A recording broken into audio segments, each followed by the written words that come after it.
A game that should concern you. Control your own destiny. A few tales from the road.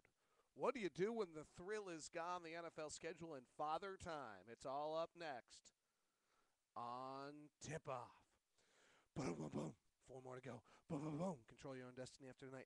Boom, boom, boom, boom, boom, boom, boom, boom, boom. Winning Portland, who's totally overrated as a franchise. Boom, boom, boom, boom, boom, boom, boom. Hi there. Welcome to Tip Off. Bunch of things I want to talk about today. I want to take a moment actually and talk about the Blazers and the Jazz to open up this tip off today. I'm very concerned about tonight's game. Uh, Portland is having their fan appreciation night. It's kind of that night where the home team gets all jacked up. They sat Nicholas Batum, Raymond Felton in the last game. They're going to be fresh, and we're not. So I'll tell you right away that this one concerns me. Has me wondering whether or not this is going to be the ultimate follow of an incredible 3 overtime game to come get us on the road. We're simply not good enough where we just go beat people by 10 or 12 points. So I think that this could be a disappointing night. But hopefully the amount that's on the table will get the guys to get rolling. It's interesting. I was getting ready for the game, and I just was kind of looking at Portland. And in my mind, and maybe this isn't fair, but Portland, I think, is always represented as this model franchise of the NBA. And everyone always talks about Portland as, oh, what have they done? And we should follow what Portland has done. And that's at least my perception. It could be inaccurate. But if you look at Portland,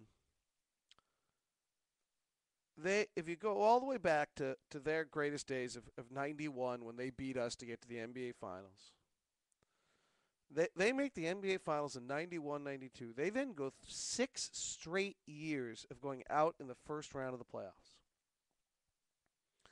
They make the conference finals in back-to-back years, 98, 99,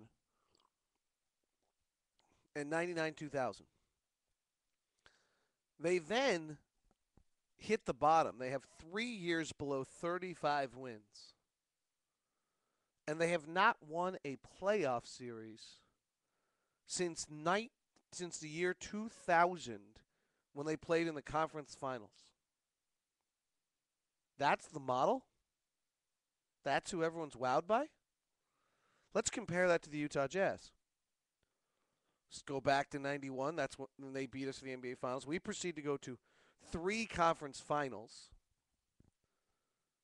break through for 2 NBA finals,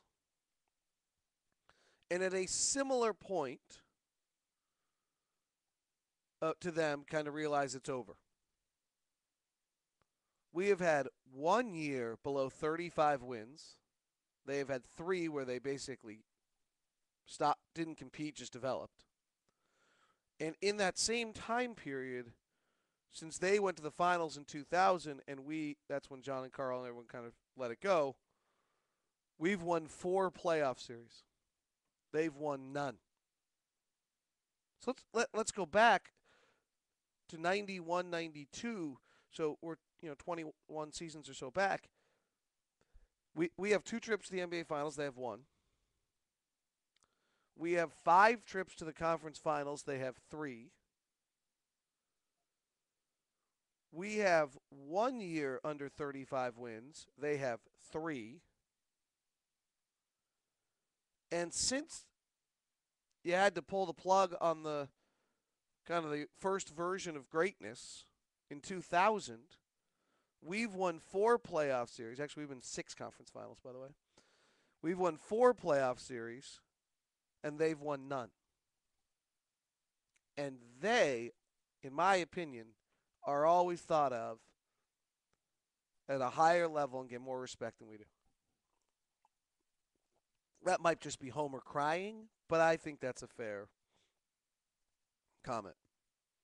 It's probably a good reminder to us about how well we've done. And as we sit here today, they are in an interesting circumstance. They have one fabulous piece in LaMarcus Aldridge, no young developing pieces, a solid rotation piece I take it back. Nicholas Batum is really good. They have LaMarcus Aldridge and Nicholas Batum, and a developing piece and a solid rotation piece in Wesley Matthews. And we'll see what we have uh, of where the two franchises are. But this is a franchise that did what the great debate we've had all year about whether you go to the bottom or not. They went to the bottom and have yet to win a playoff series after going to the bottom. Had a lot of bad luck, but that's part of the game is you get bad luck. I mean, they've had a lot of bad luck and self-imposed in a lot of ways as well. So tonight just gets me nervous. As I said, Portland's doing their fan appreciation night tonight. Usually, we've seen the Jazz team numerous times play a little bit better in that environment. We played 3 overtimes the other day, traveled. We had a really nice team dinner last night. Special thanks to Gary Briggs, team trainer. Classy event. And, just Ty's really big on that kind of stuff and shows what this team is doing. But they head out on the road. This is their final home game of the year. This is the game in which, they show the fans one last time. And you've got prideful guys who've lost 5 of 6. They played at Phoenix on Monday and rested the world, and now they come back for their singular home game tonight against Utah before going back on the road to Memphis, San Antonio, and the Jazz. So, one of two things. These guys are packed up, and they will be terrible, or we could have a real buzzsaw tonight. I had an interesting conversation yesterday with some of the guys. We went and did some other team outings yesterday, and then the dinner, and I was interested to talk to these guys about what they do to get the thrill of a game when the season is over, or frankly, when they retire. Some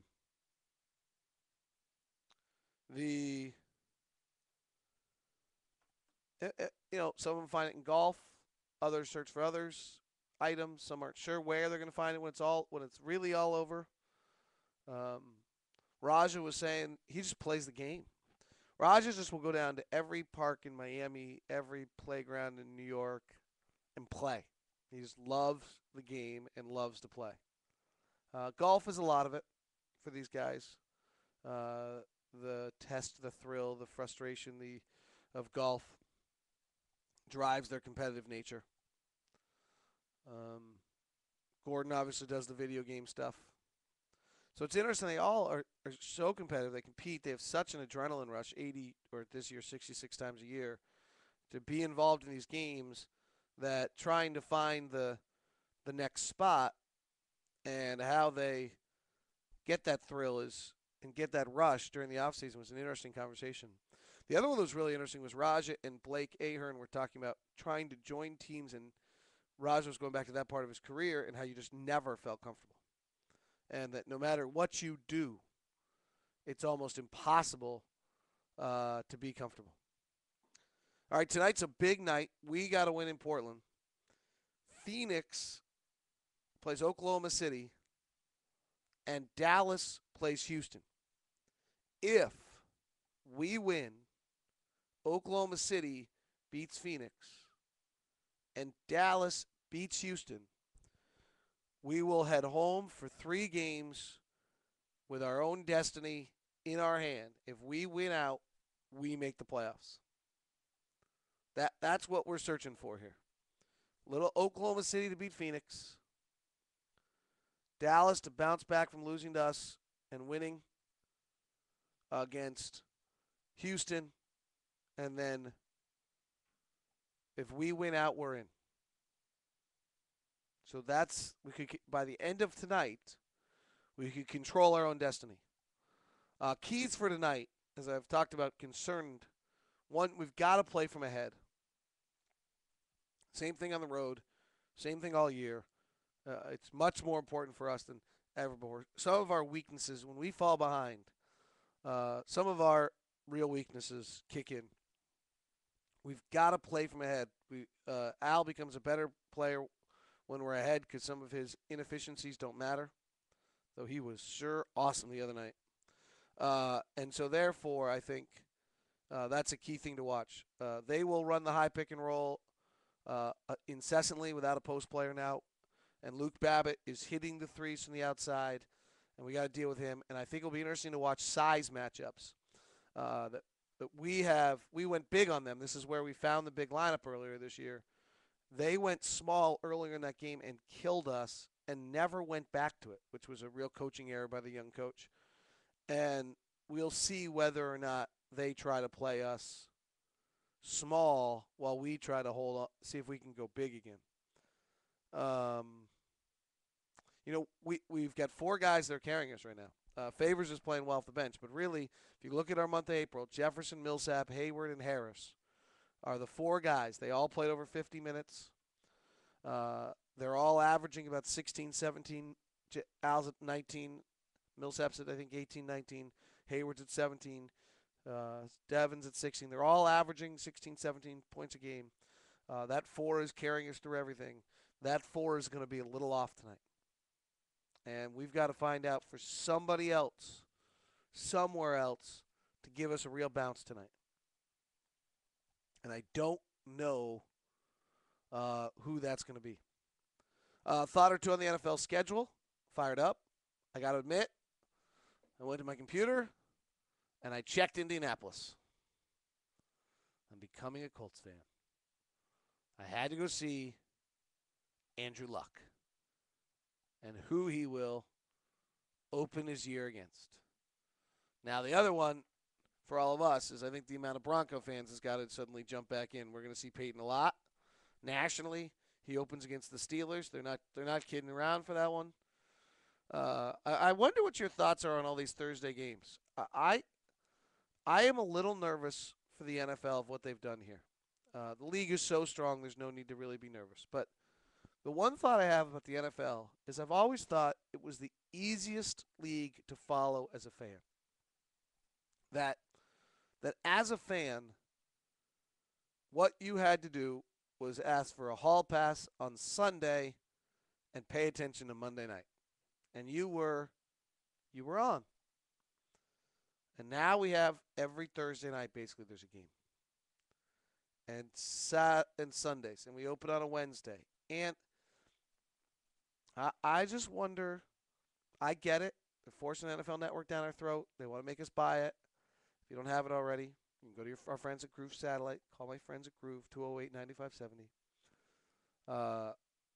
That's Groove Satellite, 208-9570. But I wonder whether or not it'll hurt the game at all. Just it makes it a little more difficult to follow. The other one is whether it'll hurt college. I just don't think we all have endless hours to be watching football. And if we're suddenly using Thursday night too, do we suddenly lose Saturday? We'll see. Some interesting things on that schedule, though, obviously. That Cowboys-Giants open us up. Peyton starts with the Steelers. Peyton going to New England in October. And some interesting Niners games. Houston's got 3 road games in a row, which no one else has. But I think if they can survive that gives them a great schedule, and that's a really good football team to keep an eye on. And finally, congratulations to Jamie Moyer. I covered him for 8 years in Seattle. The oldest player to ever win a game. Pretty cool. See you guys. That's tip-off.